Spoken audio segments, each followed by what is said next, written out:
Hello, Juan Pablo. Thank you for taking the time to speak with me today. My name is Carolina Guerrero, and I am a currently master's student in marketing with a strong interest in sales.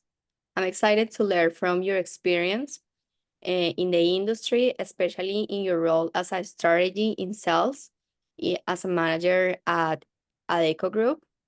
I have prepared a few questions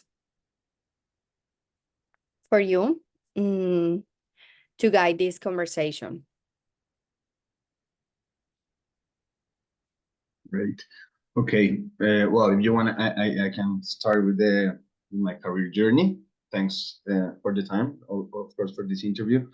Well, I mean, it's been quite a journey because I've been in different industries. I started in FMCG at Colgate as a category manager. Then I went to FMCG, but to brewery, which is Bavaria or Anheuser-Busch, which is one of the biggest.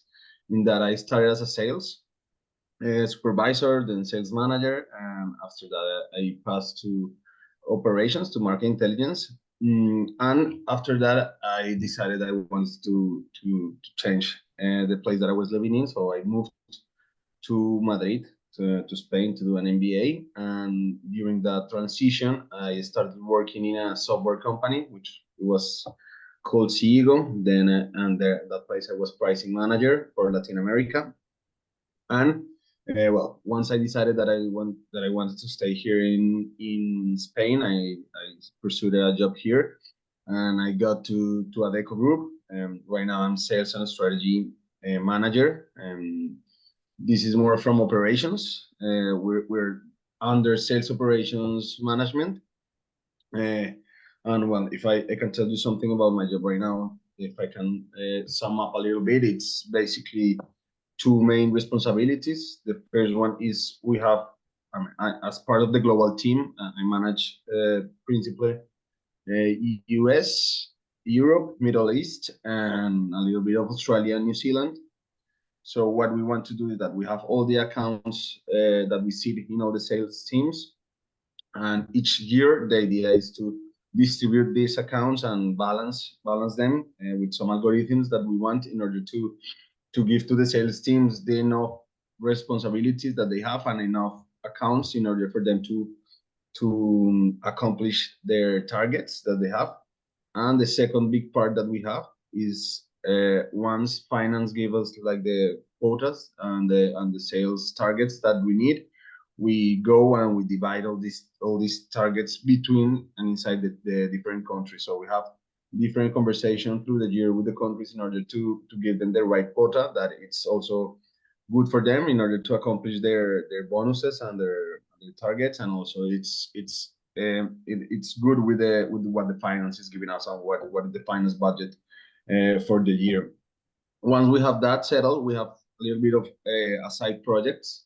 One of those that I have right now is we're trying to pass all this part of that I told you at the beginning, that it's like organizing the accounts. Right now it's in Excel and it's not intuitive for sales team. So as a part of we want to do as a support team and sales operations is to give them more intuitive information and more intuitive data in order that for them to they can read easily that data and they accomplish better results with that. So we're trying to put all this information of the accounts into a Salesforce Maps tool, which is much easier for them in order to create different scenarios in case they need to move accounts, they need to create new sellers, they need to erase some sellers. So that gave them the opportunity to do that.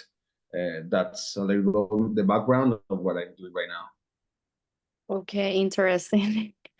Um, First of all, congratulations for your position. It sounds very interesting. Okay, so let's continue with the question. So, what are some of the major trends that change, change that you have observed in the industry over the past of the years? How have that impact your work at Adeco Group? Yeah, I think two things mainly. I mean, the each time, each year, and every time we're getting more data driven and data driven. So of course, it's important like the gut that you have, but it has to be supported on data. So it's important that you get all the trends and you understand the tools, even if you're not like an expert, but you need to know about Power BI, you need to know about Tableau, you need to know about SQL. So uh, even if you're not like an IT guy, because you don't have to be, you need to know about all these different tools that they're managing right now, because with these tools is that we're making decisions and top decisions right now is with that. So that will be one of the things, being data driven, and also like getting the trend with AI. It's something vital for every job right now. Yeah, I remember Tableau. Give me a hard time. Yeah, still In does. Yeah. Okay. And what qualities do you prioritize when like we're talking about building a strong marketing thing? What do you think? Like what is your point of view? Okay, well, first of all, well, I'm going again with the thing with the data driven. I think that right now the technical skills are really important in order to deliver what is expected. So that would be one part. That's one of the qualities that you're trying to look in the team. Someone that can actually understand easily and can manage those tools in an effective and fast way. Second of all, I think like given the fact that right now it's like everyone is working all over the place, like the jobs are not super specialized, it's super important that you get to know how to prioritize all those tasks that you're having during the day. So in order to prioritize that, you need to understand what's the goal that you need that you have as a team. So that'll be the second one. And the third part, that's something that comes because of my past few jobs, that I have to be in global teams with different uh, people in different countries. So it's really good to see people that can and adapt and perform easily with different teams from different countries, because that would give you more versatility in terms of professional skills. Okay. Um, and the last question I have for you, like based on your experience, why do you think it's challenging to find a good marketing professionals like in these last times? Well, I think the hardest part right now and the most challenging one is like, given the changing market and the changing trends and all these new companies and everything that is going on right now, it's really hard to keep a solid team for enough time, because Yeah. people is moving around for a lot easily. Maybe stay 1 or 2 years in one job, so that doesn't help you to build a strong team. So that's the most challenging part, no? Like as a company, give the people the incentive to stay longer and not to move maybe for money or something like that, but give them enough tools and incentives to stay at the company. Okay. Okay. Well, Juan Pablo, thank you so much for your time. Um, You're welcome. okay. Voy a